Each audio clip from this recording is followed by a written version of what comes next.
Suppose somebody wanted to do what you do. How would they go about doing that? How do they break into that business? Wow.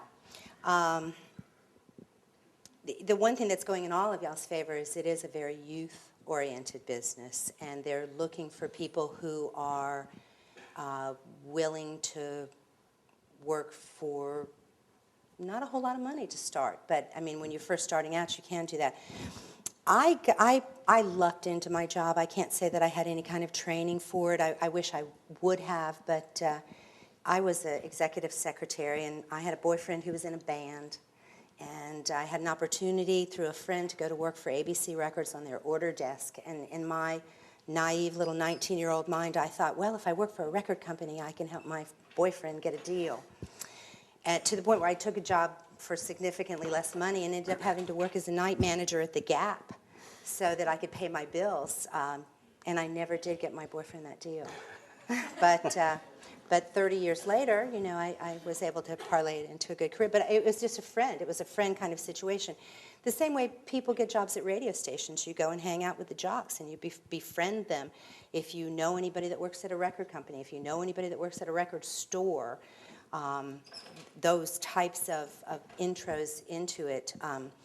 Promotion now is very different from when I got started. When I started in promotion in 1973, there were very few women. In fact, I think I was the first woman to ever call on WQXI in Atlanta in person.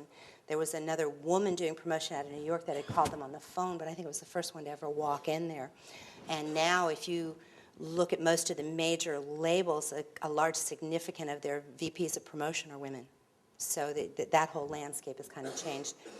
But I was a radioactive. I mean, I was always very much into music and very, you know, knew all the songs on the radio, turned them up. So I had a love and a passion for it. So if you love something, you find out how to get paid for it, and then you never work.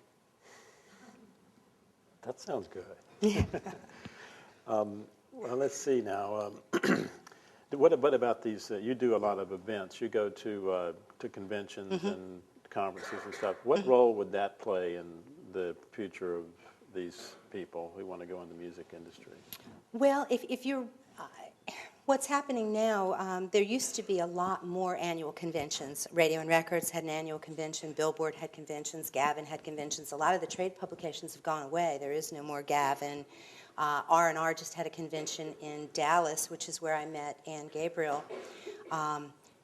They were just bought out by Billboard, so now their two conventions will probably meld together. I think that will be less and less. The one thing that I would recommend to a lot of artists now is to try to get into these things like they have in Austin, the South by Southwest, and go and showcase for people, go and showcase for the press and for radio consultants, and get an opportunity where you've got all those people in the market there to play for.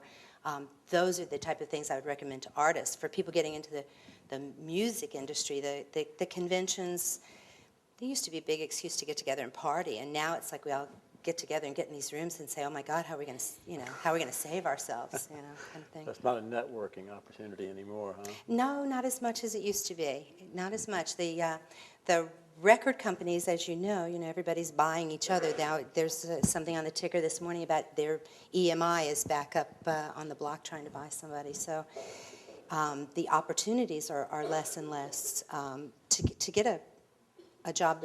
Most of the companies now, New York, LA, and Nashville. So there's not it used to be a big branch distribution system for Atlanta. Now they're just sales offices there. Same thing in Dallas. Same thing in Chicago. So you don't have that many local opportunities that used to.